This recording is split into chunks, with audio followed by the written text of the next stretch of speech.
Ay panibago na namang akusasyon ang China. Illegal daw na pumasok ang ating Philippine Coast Guard sa Escoda Shoal sa West Philippine Sea. Sa videong nilabas ng China, makikita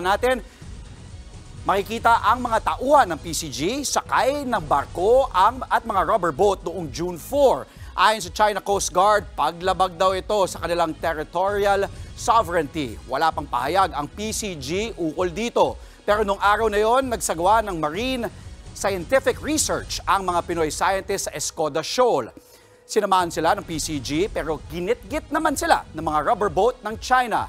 Ang Escoda ay nasa hilagang silangan ng Palawan. Mga kapatid, Andre Felix po. Iba na ang may alam at may pakialam sa panahon ngayon. Para sa tuloy-tuloy na balitaan sa Frontline kahit weekend, mag-follow at subscribe sa social media pages ng News 5.